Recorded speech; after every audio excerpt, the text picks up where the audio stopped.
Should you be worried about the Georgia Bulldog defense in 2023? That is the question that I have for you today. It's a question that I'm going to examine both sides on because I think you can look at some of these points I bring up and be like, wow, well maybe that's going to be an issue, and you can also look at some of these points and say they're going to be just fine. Look at what they did last year. They'll be just fine as a defense, no matter who's out there, because at the end of the day, they've got a lot of great players.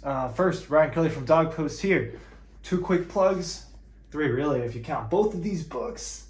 2 great defenses helped win 2 national championships for the Georgia Bulldogs, Double Dogs, and Dogstruction. There aren't any books like this. Links are down below for that. Hats. Red Zone. Look, I don't look good in hats, but this doesn't look bad on me. Baseball hat. Snapback, if that's your thing. I can rock a lot of different styles, as you can see. I'm versatile. I care too much about my hair, though, to wear hats all the time. So, that link is down below. You can get that hat. You can get anything you want from the Red Zone down below. I got numbers pulled up from 2021 because I thought about it in an interesting way one time. Georgia's 2021 defense was generational, right?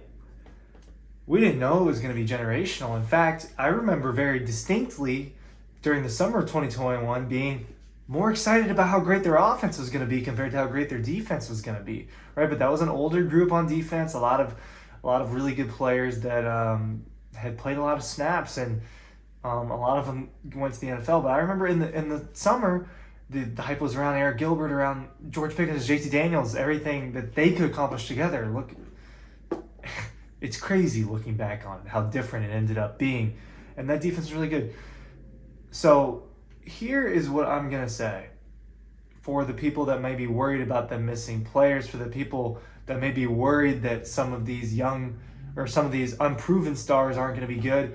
Here's my counter. Did you think Quay Walker was going to be a first-round pick?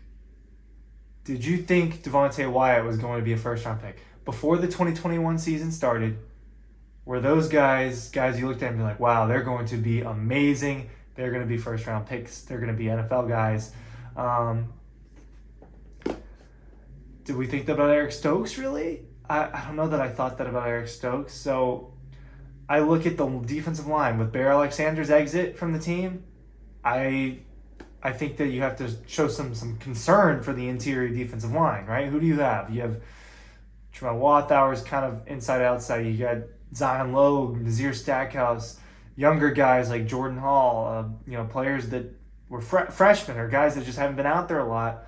Well, that position group looks thin. Well, okay, maybe Nazir Stackhouse has an excellent senior year, Zion Logue, excellent 5th year, right? That would be my counter to that. Just because they hadn't had some crazy season, it doesn't mean they can't be great football players, and they are good football players. I do think they lack a superstar on the interior defensive line.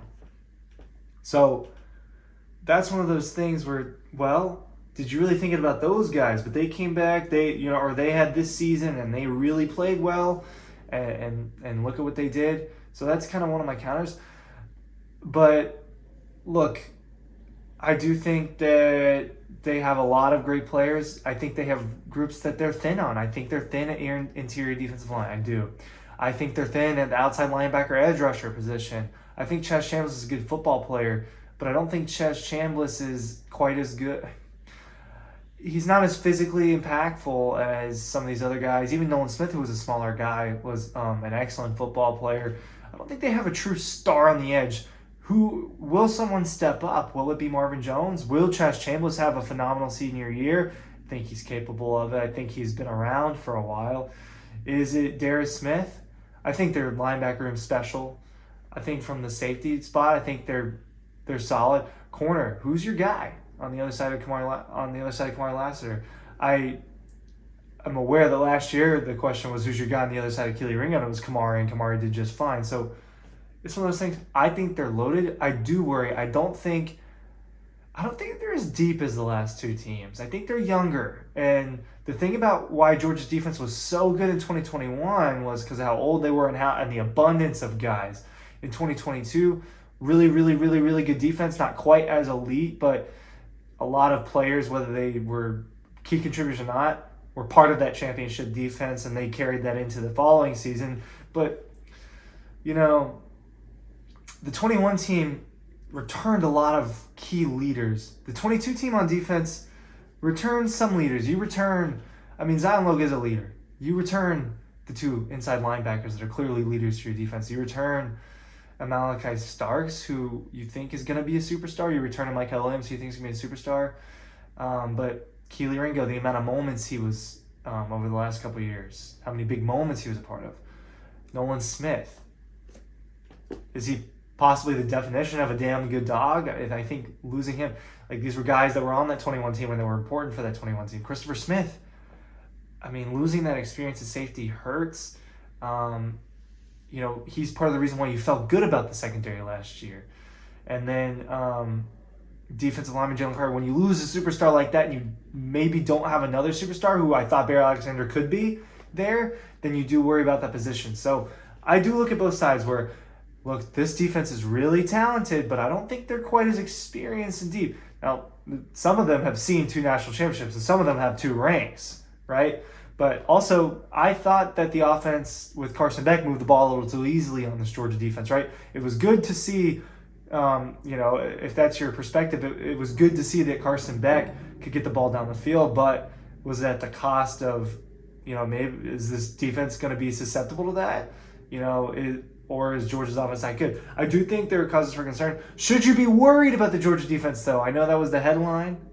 I think the answer is no. I think we have to wait to see it. But if you were extremely excited about this defense, I want you to consider some of the things that I'm talking about, because they're definitely, you have to consider them heading into this thing.